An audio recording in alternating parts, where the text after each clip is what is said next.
Our next speaker is maybe more in the direction of the asset ownership representation that you, Howard, were just talking about. Cherie Nursalim is of the, now I hazard a guess, it's GITI or GT group. Maybe of some of us here in Milan or in Europe might not know it, but the GITI group is a diversified group with real estate development, manufacturing, consumer lifestyle presence in many, many parts of the Asia-Pacific region. And Cherie is with us, I do hope. Yes, I do get a thumbs up. That's very good. These days one doesn't know. She's doing a hell of a lot of other things.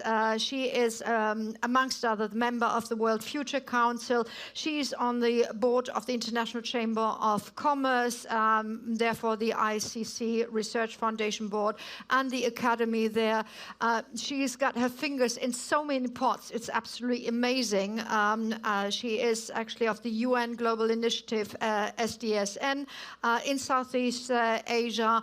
And by now she should actually be online, because otherwise I'm going to tell all about her. Today I'm here to share our path from G20 Rome this year to G20 Bali next year.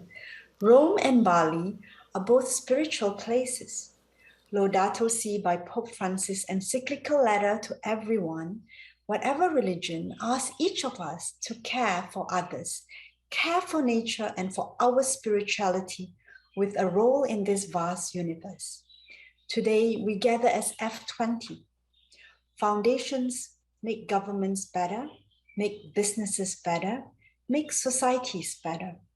Each of us is an individual on the same planetary ecosystem, our Mother Earth. Our health in the wake of this pandemic, our planet's health in the wake of human activities are all one. We are united in diversity. United in Diversity Foundation was founded in Bali 18 years ago after the tragic Bali suicide bombing ripping through its paradise. At the time, the world thought Indonesia, this country of 18,000 islands with the most diverse cultures, ethnic and indigenous communities in the world, would disintegrate.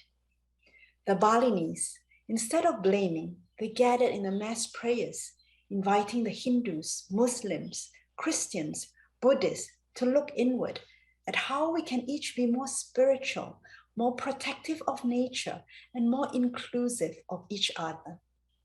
They call it Trihita Karana. Tri for three, Hita for happiness, Karana for ways. Triple happiness ways. Bali is also a place that practices Nyepi, a 24 hours Earth Day where everyone needs to unplug, no car, no phone or electricity, and we're invited into silence, reflect, and rest our minds before ushering the new year. We each can learn something from Laudato Si or the ancient Trihita Karana philosophy, also amazingly aligned with the Hindu, Chinese, Muslim, Greek, even the SDGs, and the MIT Systems Youth Theory, talking about the universe aligned.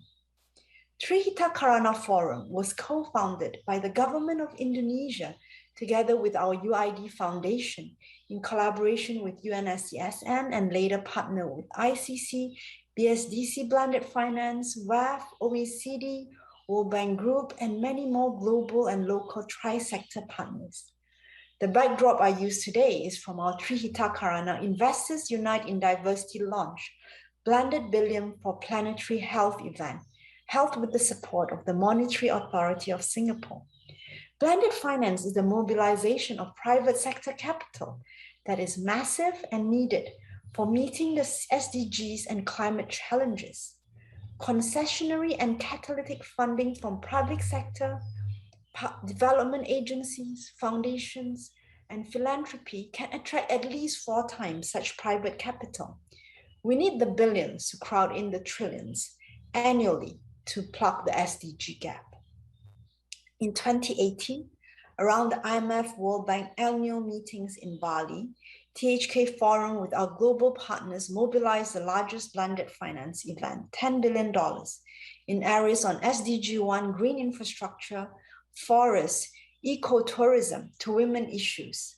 Since then, blended finance was incorporated into G20 Leaders Communique in Osaka, THK Roadmap, OECD DAC, blended finance principles were published.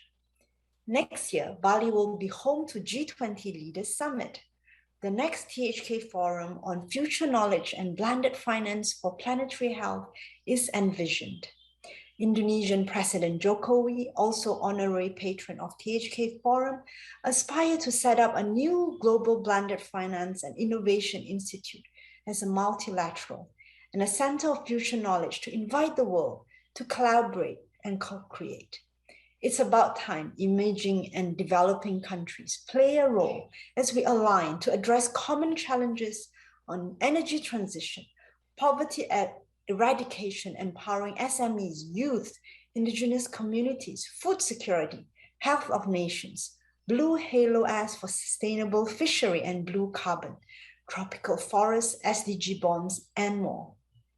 Indonesia is a country with the largest natural capital of carbon stock in the world due to its irrecoverable tropical rainforests, deep peatland, mangrove, oceans, coastline that wrap the world a few times, and the fourth largest population in the world after America.